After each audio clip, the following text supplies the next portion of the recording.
What's up, everybody, and welcome to another edition of the Surf and Sales podcast. I'm Scott Least. Scott Lease. Can't even say my own name right today. Here with my buddy and co-host, Richard Harris. And we are joined today by the Director of Strategic Performance. Is that what it is? Revenue Performance. Revenue Performance. Director of Revenue Performance, which I can't wait to find out what that means. Michael Tuso from Chili Piper. How you doing, Michael? Good. Super excited to be here on this Monday morning. Oh, thanks for coming, man. So let's start with your job title, since I already screwed it up. What does this job title mean, and what is your day-to-day role? Yeah, absolutely. So I think it's important to give a little bit of context here. So I distinctly remember being in a one-on-one early on in the year, maybe 2 years ago, with my CEO. And he was just kind of really casually talking about like the next step of my career and like how that would unfold. And I could tell he was like kind of assuming I wanted to be a VP of sales. And I had thought like really intensively about like going down that path, and just it didn't feel quite like me enough.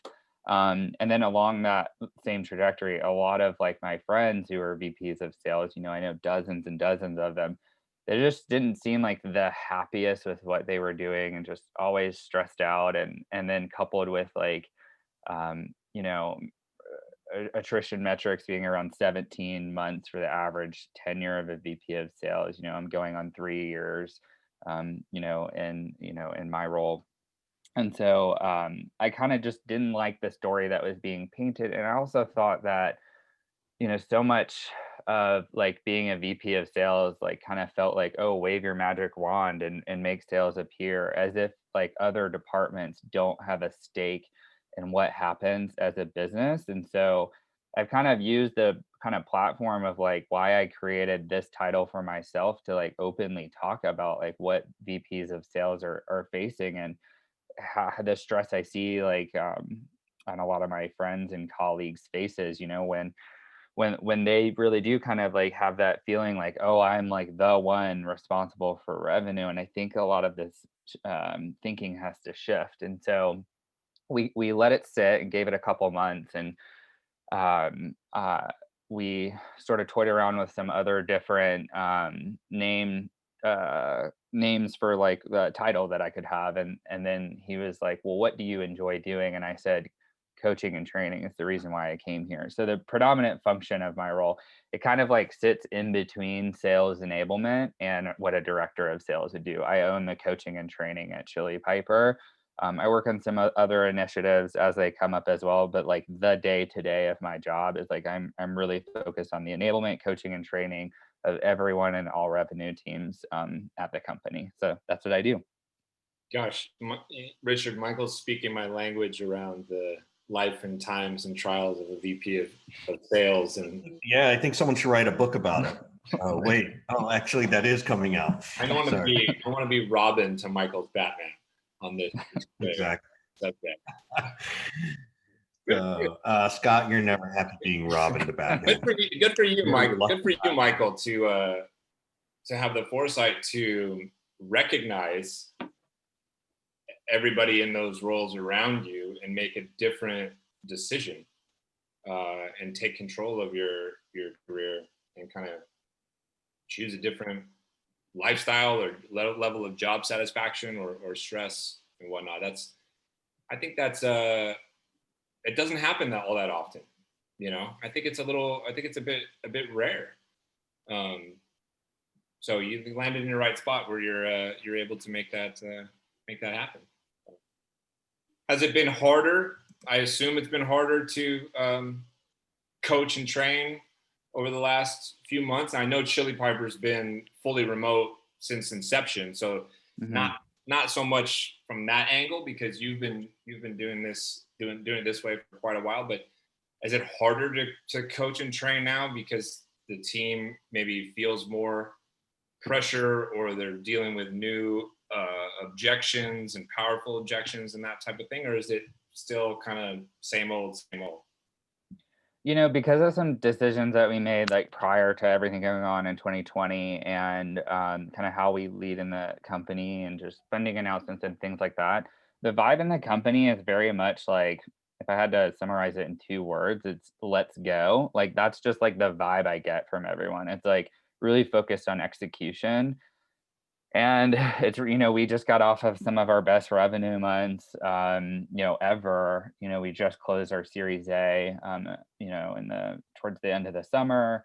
We're aggressively hiring across departments. So I think it's, we feel very lucky like where we're at right now. But I think that there were some strategic decisions made early on.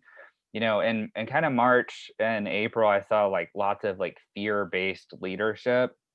And I was in college during, the last like recession and everything like that. And so I sort of had it in the back of my head, like, I don't know exactly know what it's like to like sell through something, like kind of the world in 2020. But I have a feeling that if you really focus on your people and double down on your product as well, that it will help you a lot. And so that was like really what we did. I think in terms of like objections and things, I think that was a little bit more of a struggle. I'd say like April, May, just lots of like people trying to kick the can or,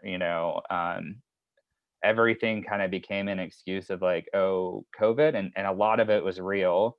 And we like really made sure like the ones that were real, like really treat those with empathy. But then like also are there opportunities for our product to help people despite everything that's going on? And that was like that was a turning point for a lot of companies that we worked with because we've seen that our product has really helped in terms of like not just um, with helping revenue acceleration as well. So it really did help. I was working with. I sort of decided to dust the cobwebs off myself, like in the summer, and I was learning about the account management function. So I took on some accounts. I love doing that every now and then, just to get like a feel for, the front lines. And there was one customer that came in that they unplugged our software and their conversion rates halved, and so we put that back in for them during the summer, and it doubled again. And so that was like really awesome to hear. So I'd say like overall we have this mindset of like execution and helping our customers and also like helping our salespeople up their game as well through even more coaching and training like this year. So that's kind of what we've been focused on. So I have a question, and I think it happens regardless of COVID. You talking about objections. How Mhm. could you tell what was real? Yeah, so I think for us it was like more discovery into like the reasons why. We actually had some like pretty I can remember one VP of sales just was like so incredibly aggressive towards one of our sales reps. And it was kind of a cool learning. This our sales rep was really like shaken by this experience by this VP of sales. And I can remember like using Wait, that as stop like right there. Stop right there. mhm. Without naming the name or the company, what kind of things was this person doing that was aggressive? Total demeanor, like, on the when we analyzed the call afterwards, just super aggressive, just even, like, little things like tonality and the way the coming across as, like, a bit, like, in the direction of, like, entitlement. So, we have a no discount policy at Chili Piper. I believe that was what that kinda issue was about, like, for example. But all of our customers on the platform in the history of the company, like we've never offered a discount. And I think that was a topic. And so he was getting pretty heated about like that. They ended up like signing on with us anyway at the output of that. But I think that the sales rep did a really good job of maintaining poise, like responding with empathy. There wasn't really anything that she could do. And so like despite that, she had a really great demeanor in terms of, and so that was a really good teachable moment for her. But a lot of it was like the way it was like said or the way it was done. And it, listening back to the call, even for me, like made me uncomfortable. But it was a good teachable, I think, moment for the salesperson because they responded kind of exactly how you should. So it was more so like the way it was done. How much time do you spend coaching and teaching tonality and cadence and the way people say things? I'm very curious about this because um, I feel like it's massively underrepresented and ignored in Yeah. training and coaching. Yeah, I mean, I spend the bulk of my time on one-on-one coaching, and a big part of that, that was like the first thing that our CEO asked me to like work with it. I can remember in the beginning days when I was building out the SDR team, that was the first thing he asked me to like focus on, um, and it's something that we still really focus a lot on today because we're humans, we're emotional beings, and so much of how we pick up on that is tonality. And so if you're able to like master that how part, the old statistic, the Stephen Covey, like how we receive information, only 7% of that is like the actual what part. But I think that gets like intensified with like sales calls. I think it's even like more important to have good tonality, good delivery, things like that. So we spend quite a bit of time um on how things are delivered. We do spend a lot of time on what they're saying as well, but that emotional part becomes like really important for us too. So, but how do you do it? Oh, How do how? you I thought you were coach? saying how much. No. I did say how much, but now I'm saying like how do we do it? Really, Yeah. really, really tactically. Like if you were going to coach me on Mhm. my tone in a in a cold call or my tone running a Yeah. demo, how do you teach that? How are you coaching it? Yeah, so this is really interesting to me, and I really like I like kind of nerding out on some of these things. But I had a sales rep recently, and I just like couldn't get this concept across. Like maybe it was the way I was explaining it.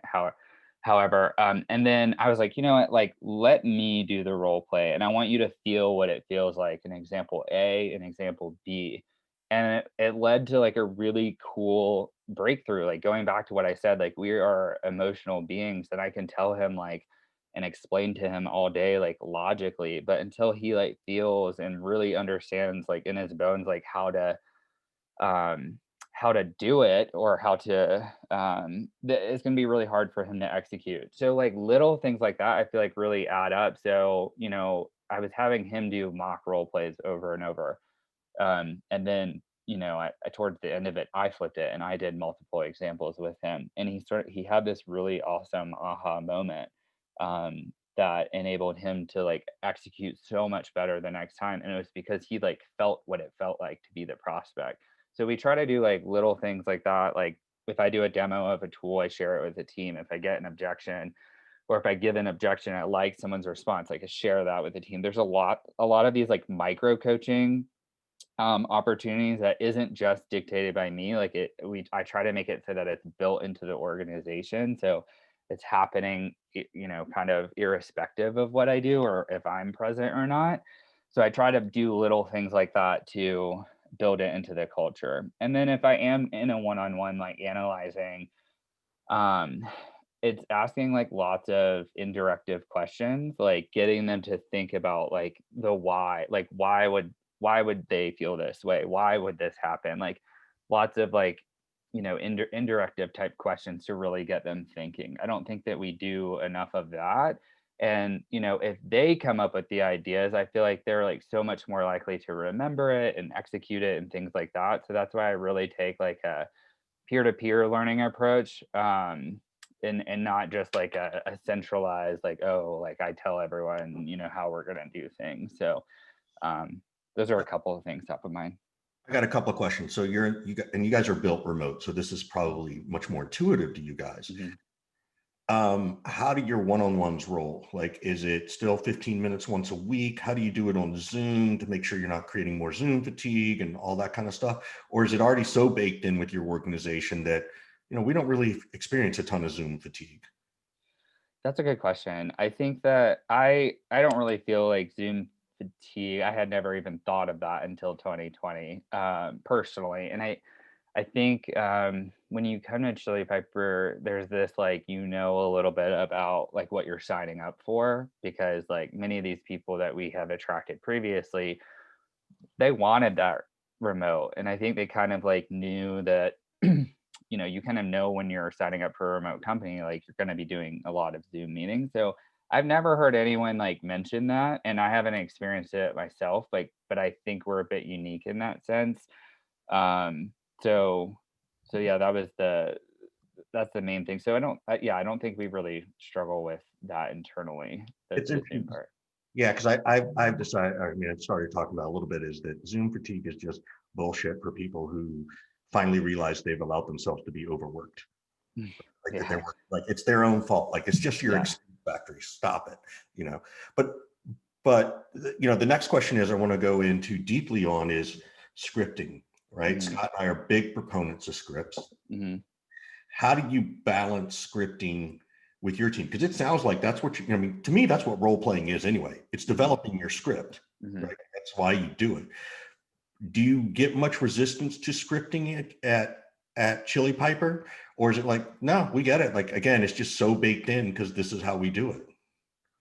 Yeah, I mean, account executives, and I've been working much more closely with them recently, and they a lot of account executives I work with sort of they have this like independent thinker mindset, which like we have figured out how um to use that energy to really help with our processes and our buy-in. So if they have ideas and maybe I don't agree with them or I do agree with them, like we allow for the space and we encourage them to say like what's on their mind. And so again, like because of this like type of culture where they're super invested, they're way more likely to do the things that we know to be successful anyway than if I had this mindset of like just do the coaching how I say to do it. Like it's much more engaging. And then I actually end up achieving as you call it, like the script much faster anyway, because I have their buy-in. And so it's been this like really neat experience for me where there's not pushback. It's like idea sharing is the way it comes across. And it's just so relieving. Like it's the culture I've always wanted to build as a salesperson, but and as a sales leader, but I never had the opportunity to. And with the scripting and things like that, there have been like challenges to it. Like I think this would be better, and we've allowed them kind of that space to do it sometimes. And then usually what happens is they come back to the original way, because it's like lots of years of learning built into that. But I let them go and experience it on their own, and then we use that even as a teachable moment. And it's still way faster than me just saying, do what I say, that type of mindset. So I've kind of really enjoyed, that kind of scripting element to what we do. Yeah, that it's fascinating because there's a difference between following a script and sounding scripted. Exactly. And when you explain it to people, they're like, oh yeah, that does make sense. So, but role playing is really just a big scripting exercise, Yeah. Yeah, exactly. Like I've tried like putting like a tiny, and to me it's also like this like preparation element too, because it's like if we were talking about tonality earlier. If you kind of have a general idea of what you're gonna say, Mhm. and that it's like very good, you can focus more on the delivery and the tonality and how you come across and that emotional element. Whereas like if you wing it, you're robbed of that.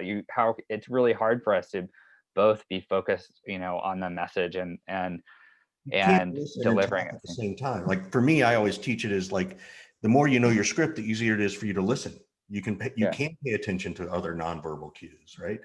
I'm going to shift this entirely, right? Because you have a very different background, right? Hmm. You spent a ton of time in politics, Hmm. right? You worked the Obama exchange, the Obama administration. You were an intern for a U.S. senator. Uh, you were on a couple of campaign Hmm. things, lieutenant governor stuff. Hmm. So, when the heck did sales come into your world?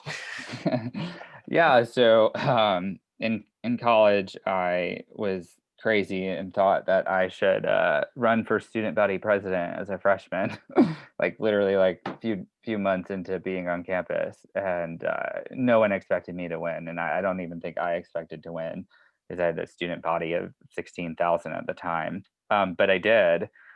And it was like crazy intense experience for me that next year. As a sophomore, it was still the most difficult thing I've done, like even career wise and everything like that. Just like balancing like school, and then like this is like literally way more intense than a full-time job, and then at least the way that I took it. And so I ended up networking with a bunch of other university leaders, and the student body vice president at another school that I had met was in sales. Like because I was so young, everyone was like 3 years older than me. So he graduated and had this experience, and I was like interning in politics and things like that. And I, in my last year of college, I studied abroad in Peru, and I taught myself Spanish.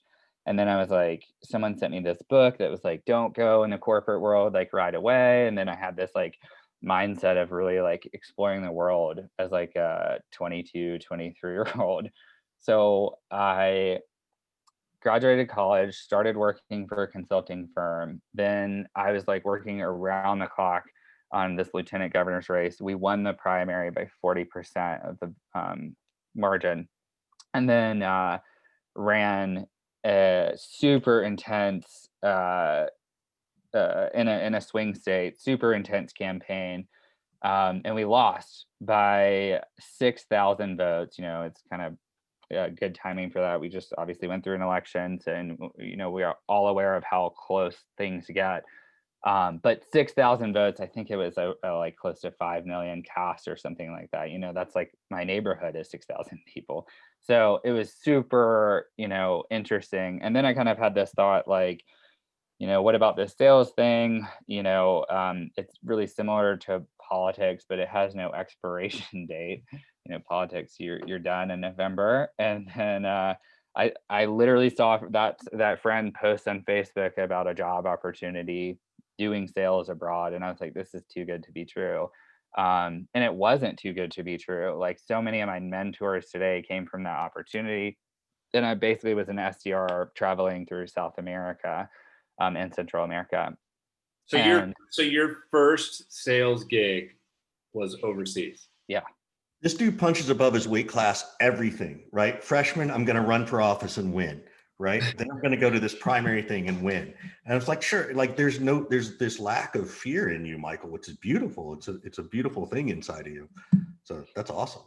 Thank you. Yeah, I get excited by like by challenges and doing things that haven't been done before. And I think it is important, whether it was like my own campaign or the lieutenant governor's race. I think it would have added diversity to discussions that didn't have that. And so that's been a real big motivator for me, even into my work that I do today. Like I think it is important to do things that haven't been done before to add that level of diversity to the conversation as well. And so yeah, I think it is important to be a first to do things, and let that be a guiding principle of my career.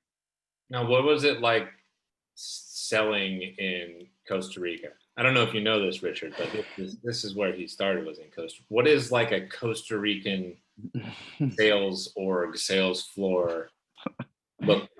Yeah, it was pretty crazy. So I actually did 6 months in Bolivia before I did a year in Costa Rica. And a couple months in, I'm like in a taxi on the way home from, I think I was at the eye doctor getting new contacts or something. And I get a call and it's like, hey, you're the new SDR manager. And I was like, what? Wait, that's how you got promoted? That's how I got promoted to be an SDR manager. And that's awesome. you might know him. Tito Bort was my boss at the time. Yeah. And I said, what? Okay. And then so I just literally was like started training people and like whiteboarding. It was a very simple office. We had just like laptops, bare bones, like nothing on the walls. We had a coffee budget. I was excited about that. And we had really, Tito's really good about excursions and providing like an events budget. And so we did all these crazy, I went bungee jumping, and I'm a huge fan of whitewater rafting, and we did some of that down there. But it was really difficult. I always like tell people it was like managing like SDRs and like the MTV show The Real World at the same time. And that's like literally what it felt like. So when I got back, it was so, I was like, I don't have to like, because I also kind of had to manage people outside of work a little bit too. Um, more like a chaperone. And then when I got back to the US and was a manager, it was so much easier because I could just focus on work. So yeah, and the people that Mental note here, Richard, in case we decide to hire a sales team in Costa Rica. Totally agree. And unfortunately, Scott doesn't know what Real World is. So on MTV, so he never watches those shows. So I unfortunately know them all. So just out of curiosity, where were you? And like, were you able to find? It sounds like you were able to find good talent down there. Were you in a particular city, a particular area? Yeah, so we spent the bulk of our time. We lived in San Jose, and we basically every weekend took like trips to the coast, like go to the beach, and things like that. It was basically every weekend, because some of them were only there for 6 months, and so they were trying to rush in the. Most of them were only there for 6 month like gigs, because as a manager, it's kind of assumed I would be there longer. So I would like do 6 months, come home for 3 weeks, do 6 months. Was kind of the routine, and it was. But half of them were U.S. citizens, so we would fly them down from most of the time from North Carolina, which is where our office was, and then the other half we would hire locally, which was a little bit more challenging. But there's a lot of expats in Costa Rica, so that angle was really kind of easy to hire from. So yeah, it's super interesting. This Scott is so angry right now inside because he's like, where was this job 15 years ago when I needed it? Right. You would never hear from me again. You would have never heard from me in the first place. So so what are you seeing these days in trends, right? Like in terms of SDRs and what's coming up with them. We now have a much bigger pool of experienced SDRs, in my opinion, just in general terms. Has anything changed in what you're looking for in the last year or two, aside from the COVID piece? Like, are certain skill sets changing, certain things of like, oh, we don't need the former athlete as much, or no, we actually do, we need to double down on that? Like, what are the things you're seeing? Yeah, this is such an important question to me. I think like if you compare it to that experience that I was talking about, like 6 or 7 years ago, and then now even that kind of difference, it was a lot more cold calling back then. Um, I think that the skills are different today. I think it really highly depends on the organization too. We were pretty exclusively focused on cold calling with like some limited emailing, but I think some of that was like the org I was working for, but it was before like some of the big engagement tools got super popular and things like that. I think they were just being brought to market effectively. And then, so this, I think that the skills are pretty widely, different. When I think of our top SDR, um, he is like a little scientist almost, like he could cold call and he has that in his back pocket, but he's so good at analyzing accounts, and he's like good with like email replies and writing emails. And so I think SDRs today have different types of experiences that have grown over the years. And I think as the profession develops, like we are adding more skills to it, just like any other job. And Well, what are they, right? So so technical chops is one thing, right? Like the ability to just understand technology, which, for Scott and I, we were not digitally native. So I can get that. Copywriting, writing, English skills. Like, are you looking for someone who majors in English now? Like, what are some of those things to your point of this person's ability to or being an experimenter, to be a little scientist? Okay, so I would really differentiate like the English kind of literature and then copyright. I think everyone should be reading books on copy right now. I just think that copy is such an important skill for salespeople and marketers in general. But I'm not necessarily expecting an SDR to like be an expert on that.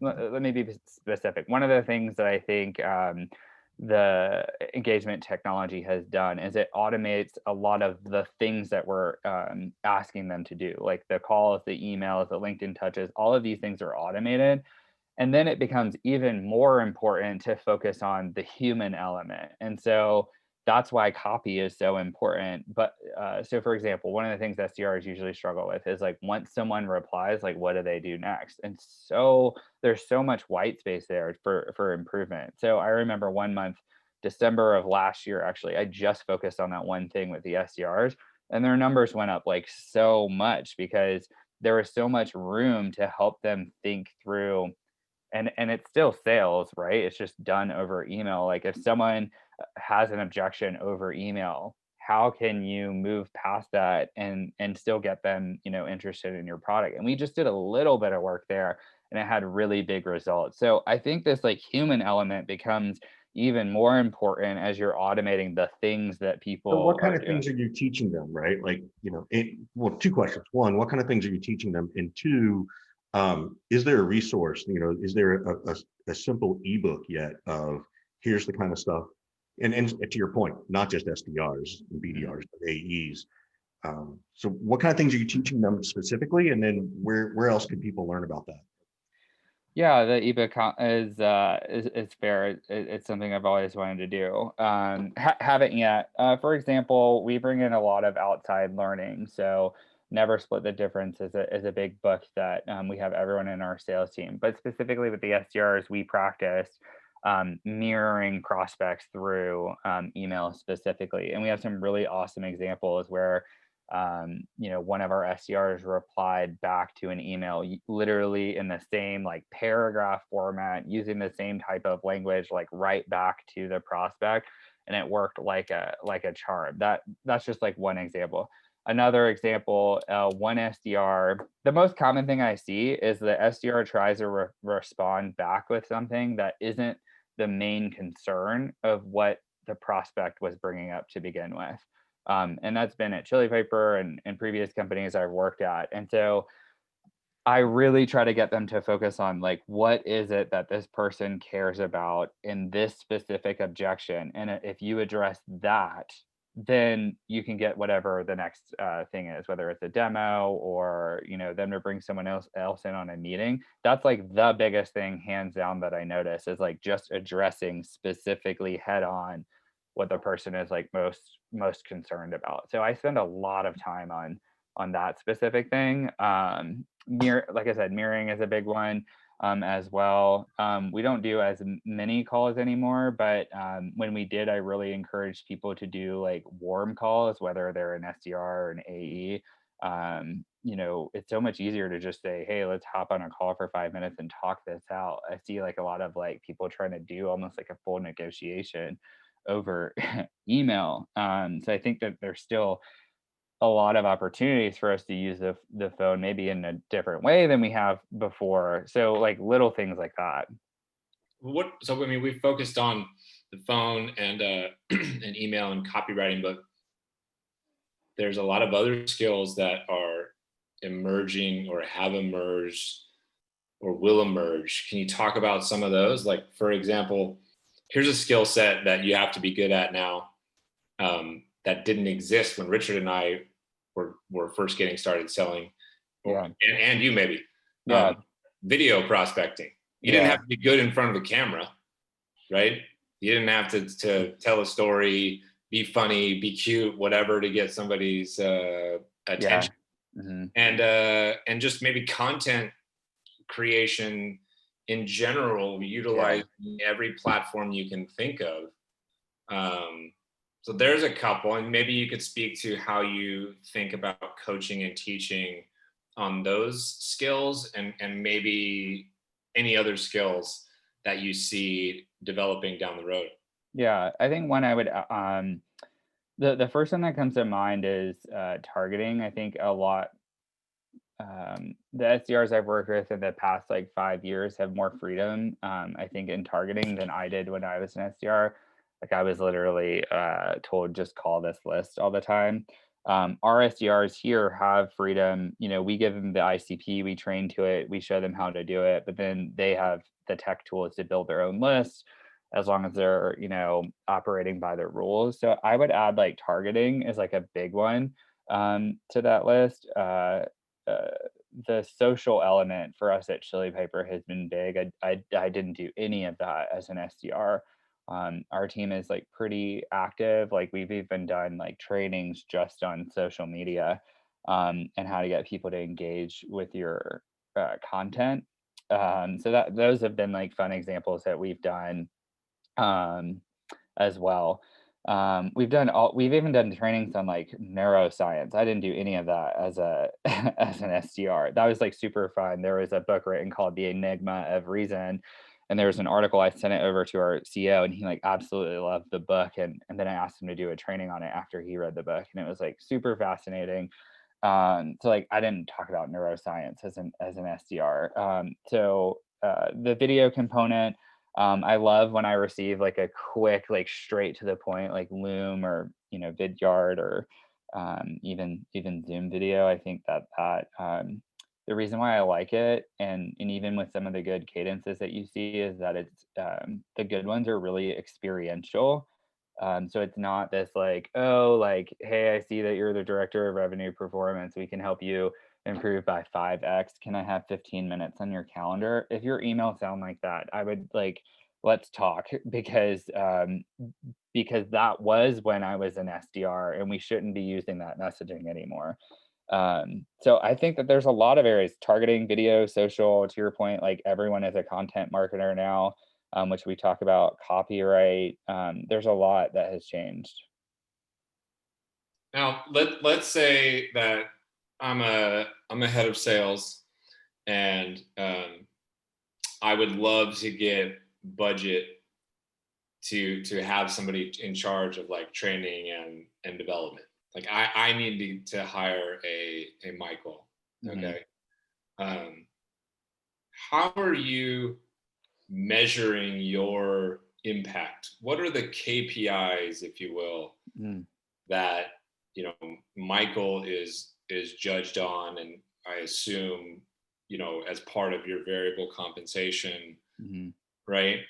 Because that ties into the old ROI discussion of like, well, if I give you the budget to hire this particular individual, Scott, like, how am I going to justify their existence? So walk me through that process. Yeah, I think if you are someone that's like, oh, I identify with this and I want to be like coaching, and training people a lot too, I think that becomes a part of your discovery and your interview process. Like, it's okay to have deal breakers and to bring that to the table. Like, I remember I had a boardroom of like all these execs of a $5 billion company, and I was like, you know what, we're going to change the energy in this room. And I said, here's the assignment, all of you role play. And I literally had like the VP of HR like role playing with the CEO or COO, but I was trying to like make this point that this is a deal, like coaching, training, role play, things like that are a deal breaker for me. And I'm okay with not getting this job if your leadership team isn't like already bought into that. So I think if you're one of those people that I really identifies with that as me, start the discovery process in your interview. As far as your question about KPIs, there's a lot of really interesting research going on around this right now. Gallup is saying that that this type of like leadership, the coaching and training mindset for managers, is the only way to move forward with management in this new world. So not like there's multiple different types of managers and things like that. This is the only way forward. You have to be able to coach, train, enable, and empower your teams. And managers that can't do that will not be successful. Yet Gallup also produces statistics that we as organizations are choosing the wrong manager 80% of the time. So there's a huge disparity in like what we need and what we're getting.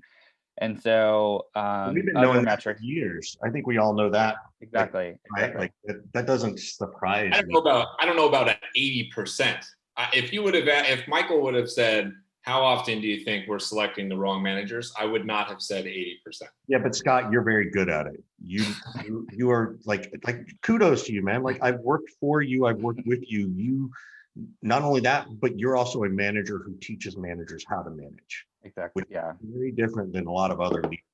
And it all comes intuitively to you. Like it's people don't know this about percent is a terrifying number. This is a terrifying number to me.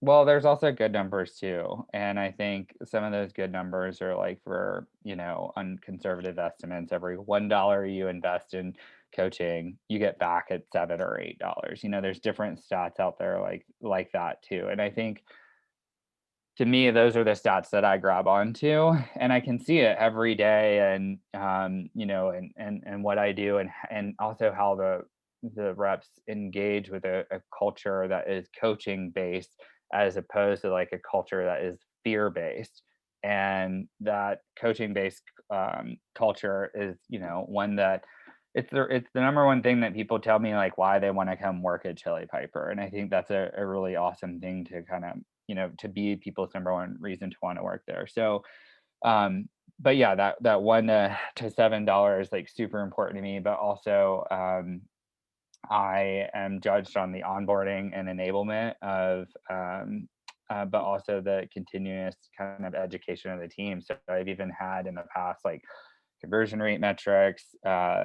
We try to break them down and not just always make them revenue, but yeah, onboarding has been like a really big one consistently. Onboarding is like speed to ramp, or Yeah. number of new hires that actually made it through ramp.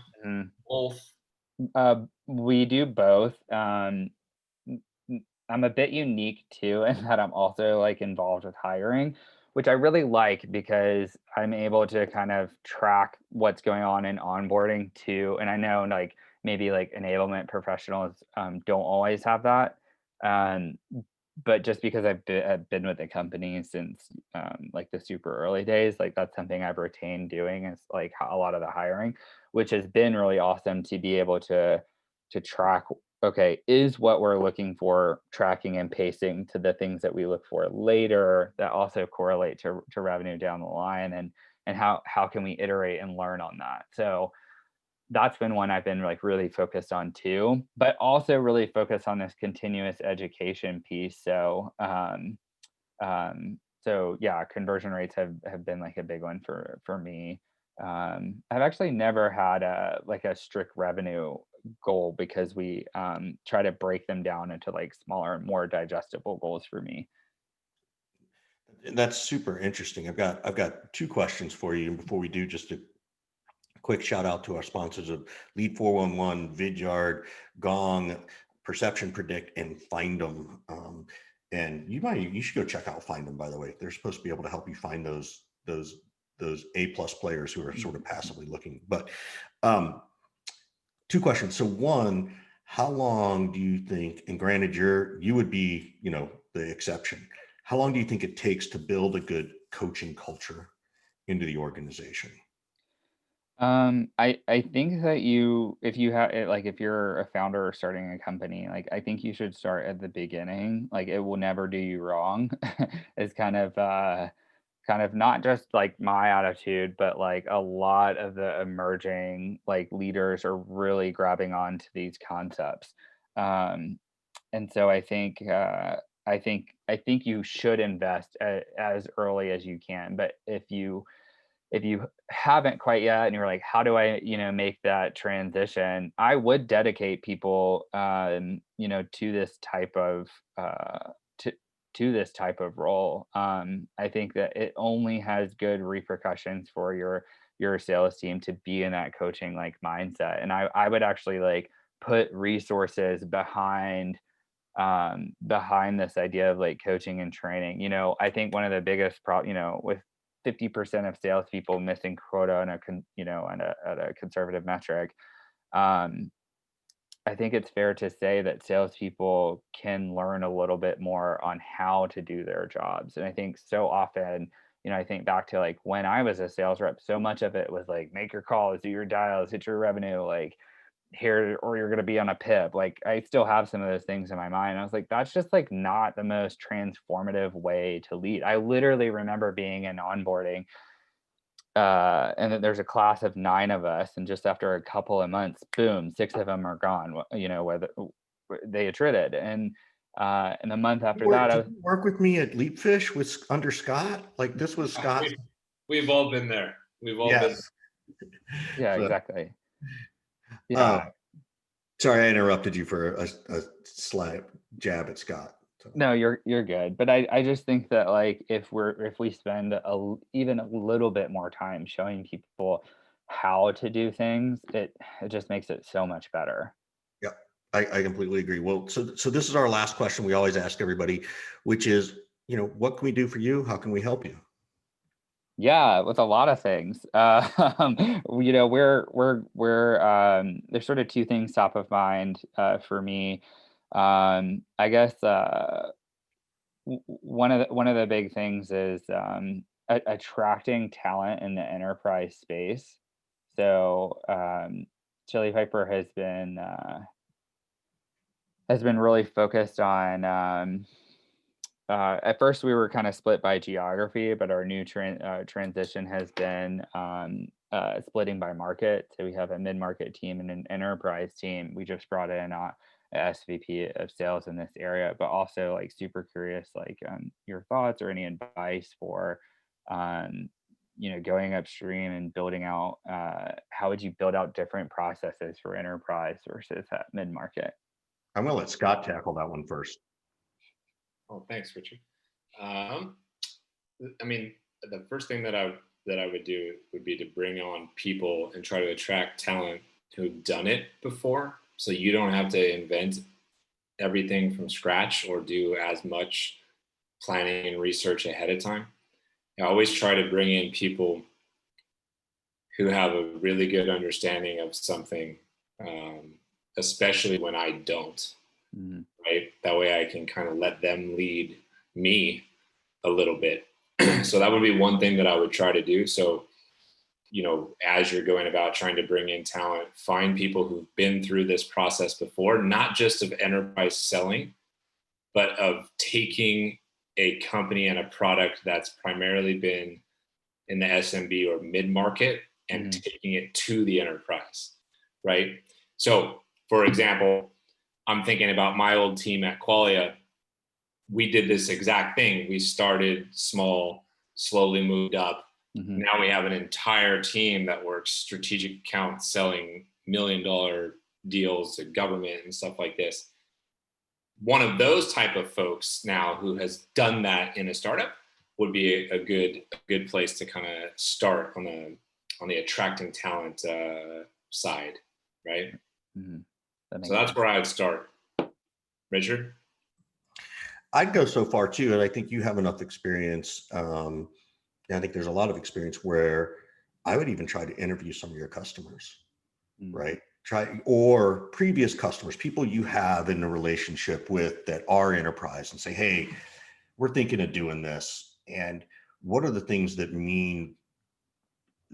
meaningful to you when you've met the right enterprise guy, or that you can, I think actually the question is, when do you know you trust the enterprise sales rep, that they're not just there to try and close you some 6 or 7 figure deal? Mm-hmm. And what are those qualities? Because I think part of it is understanding how it's perceived by your buyer. Mm-hmm. And, whether it's, with you guys, you could ask internally, if we've ever bought something that's 6 or 7 figures, how do we know we trusted the rep? Because ultimately that's what it comes down to. And then you can build that into your hiring process, even into the sales process a little bit, and the interview process. So those are my ideas. So actually the last question is, which answer was better, Scott's or Richard's? What? Why are you going to turn it into a competition? They were equally as good and very different. I love the hiring, and I also love the interviewing customers. I don't think that you can ever do enough of those. Yep. This is how you know Michael's been in politics a long time, Richard. Exactly. Good answer right there. Right. Well, we really appreciate you spending some time with us, and hope you have a good rest of the month and a good holiday, a good Thanksgiving. Yeah, you too. This was awesome and a lot of fun. So thanks for having me. Thanks, Michael. We appreciate All right. it.